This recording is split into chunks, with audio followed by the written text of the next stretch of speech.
अरे बिटिया बहुत बड़ी हो गई। आगे जी। नमस्ते। आओ बेटा। और सब ठीक बा? अरे बउआ सब ठीक बा? चलो आओ आओ।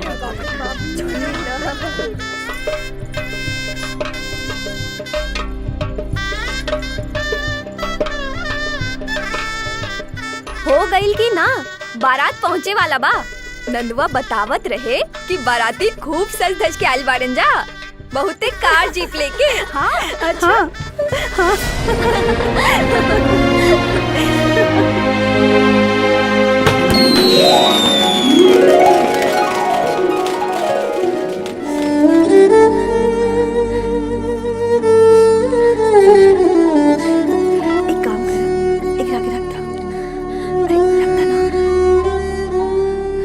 चंदा सुना, अरे हाय देखा, अब ये से रोवे धोवे लगलो। एकरा खातिर ना बहुत टाइम बा, विदाई के टाइम मन भर के रो लिहा, समझ लू? हाँ बेचू भैया फोन नहीं। चंदा सुप्रिया बेटिया, नाम मत लिया होकर, सब बर्बाद हो जाए। बड़ी मुश्किल से ही रिश्ता हो रहा बा, लड़का वाला इज्जतदार परिवार से बा। उनकरा के पता बा कि अब बैजू से हमनी के कोनो संबंध नहीं के। बैजू ही घर से निकल चुकल बा।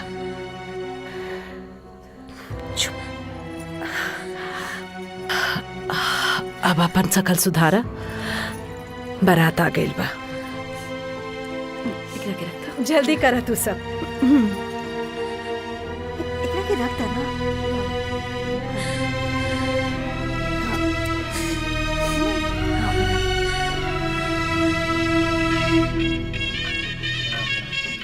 आई मास्टर साहब।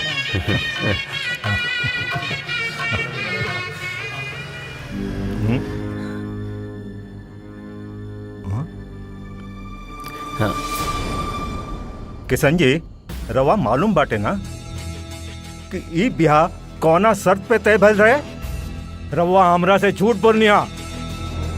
वो लौंडा नचनिया बैजू कब्बो ये घर से अलग ना भइल रहे, और ना रवा ओकरा के कब्बो एक घर से बेदखल कैले बानी। वो ई घर के हिस्सा रहल बा और अभियो बा। ई का कहा था नहीं समझी जी? समझी जी नहीं है, कहीं तो अच्छा रही। अब अरे राउर बेटी हमार बहू नहीं के बनल, ये बारात वापस जाई, ये बिहार नहीं के हो सकत।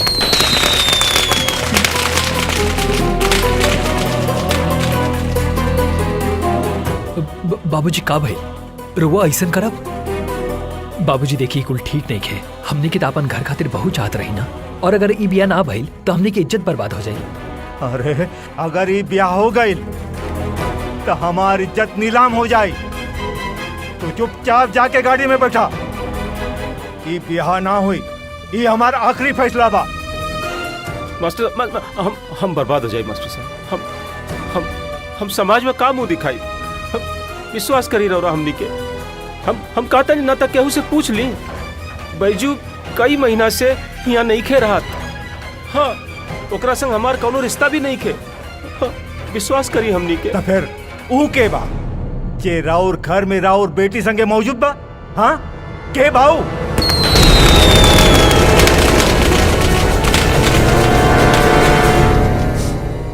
भैया अगर तू ना आई तो अब तोरा के कबू ना माफ करती। अरे पगली, कहीं तो हमारी बहन हो तू। हम तुम्हारे शादी में कैसे ना आई थी, कैसे नाराज करती तो के? नाराज तो तू कुल बाराती के कर देला। बता ना कौना जन्म के बदला ले ताड़ा। लौंडा नाच करत करत मन नहीं के भरल तो आ गईला अपन बहन के डोली रोके। अरे लौट गई बारात। भैया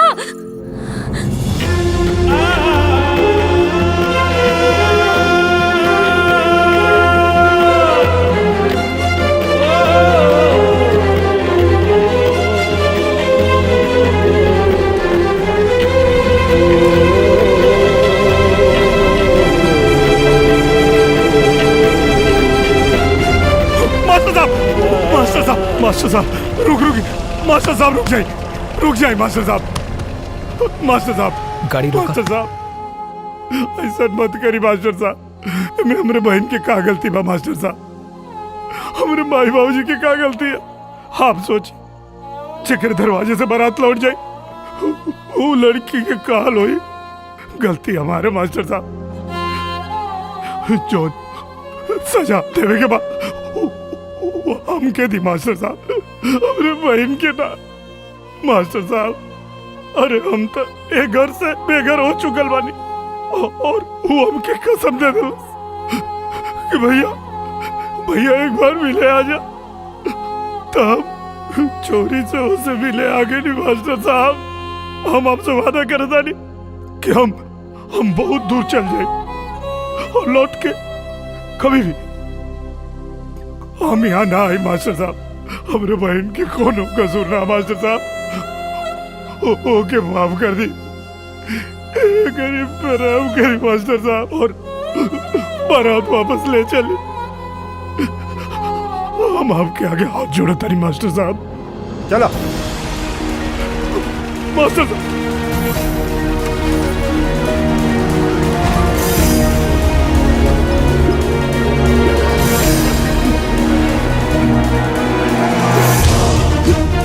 चंदा हमार बहन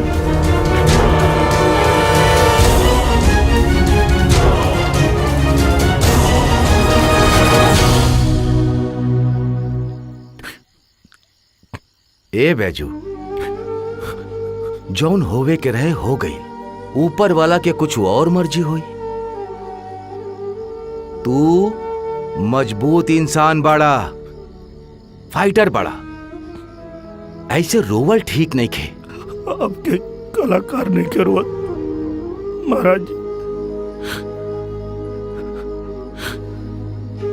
एगो बहन के अभागा भाई रोवत, पता ना हमार बहन कोने हाल में होगी। जवन भइल ठीक है भइल। जौन परिवार भाई बहन के अलका करे, दुआरी पे आके बाप के पगड़ी उछाले, वो परिवार के बहू बने के हमरो कोनो शौक नहीं खे। खैर बाप भगवान हमरा बचा लेले।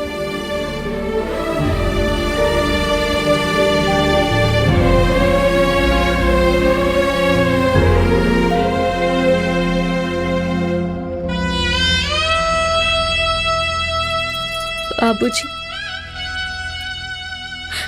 रउए कहत रही नु कि भीख मांगला से कुछ ना मिलेला, कुछ करे के बाद अपने आप के लायक बनावा। पर रहुआ तो फिर से चल गई रही मास्टर जी की भीख मांगे, देख लेने नु का मिलन। बाबूजी परसों पहले रहुआ कवन कसम खाइल रही, केकरा खातिर खाइल रही? अपना बेटी के खातिर नु। फिर आज वही बेटी के ऐसन बेचला से रहुआ के सुकून मिली का?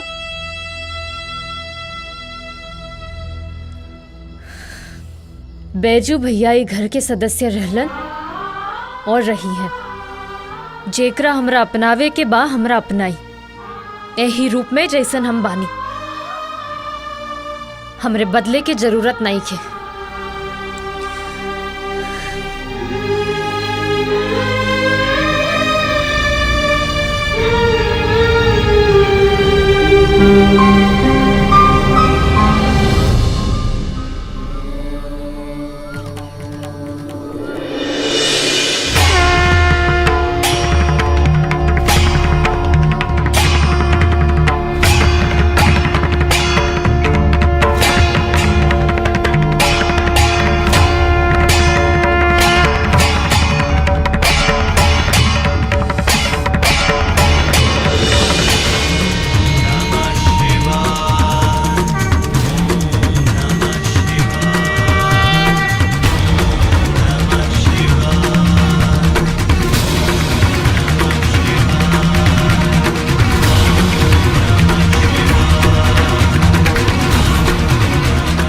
बैजू, ए बैजू, जल्दी चला, महाराज जी के दिल का दौरा पड़ल है।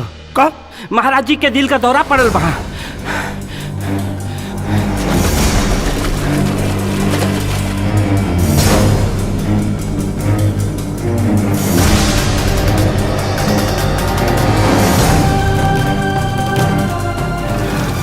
महाराज कहा होगी? ए, गाड़ी बुलाओ लोग, ले चलो हॉस्पिटल। ना बैजू ना, अब हमरे पास समय नहीं के बेटा। हमार आखिरी इच्छा बा ई लड़की के अपन धर्म पत्नी बना के ले आइया और आश्रम के बहू बना के रखिया। एकरा में ओकर पता लिखल है, उतार इंतजार करतिया। बैजू महाराज।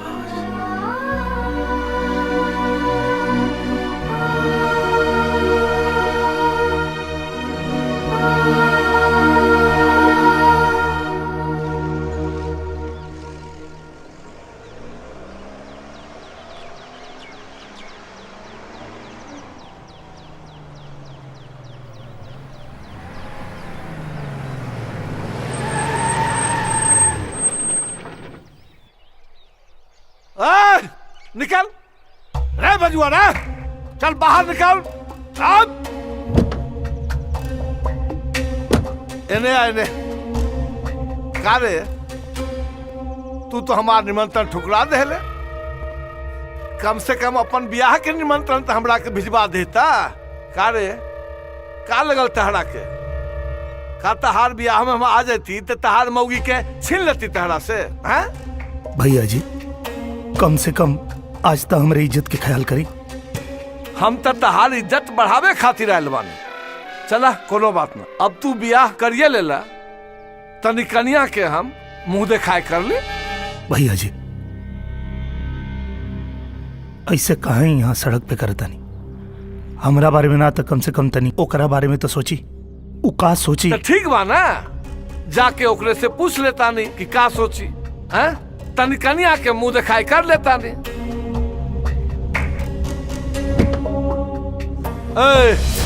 अब पट से बाहर आबू कि अंदरे घुस के हमरा तहार दर्शन करे के पड़े? तनी हमहू तो देखी कि लौंडा नाच के वाला बेजुआ से के लड़की बियाह के ले बिया। अरे का नाम बा तोहार रे?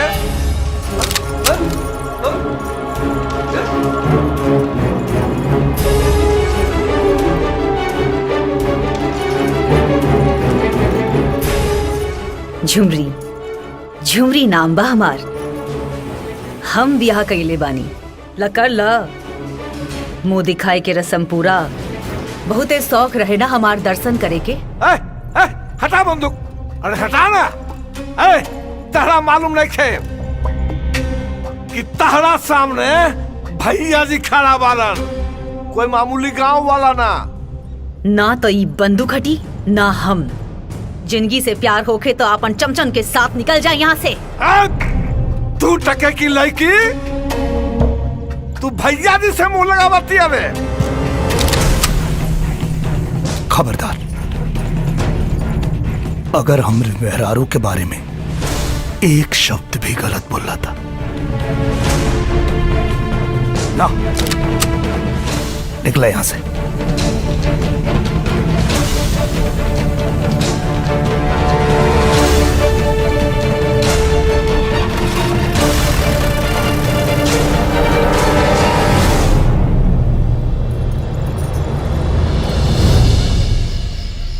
आज पहली बार लागल है कि केहू हमरे साथ खड़ा बा।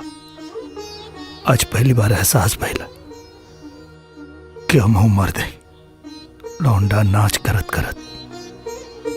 हम तो अपन मर्दान ये भुला गए लनी। शायद यही से कहल जाला कि हर मर्द के सफलता के पीछे एक औरत के हाथ होला। जो सम्मान आज तो हमके दियो लो, हम जिंदगी भर ना भुलाई। आज से राउर पैर सम्मान के साथ थिरकी। ओकरा में बांधल घुंघरू की आवाज खाली बिहार ना, पूरा दुनिया में सुनाई दी।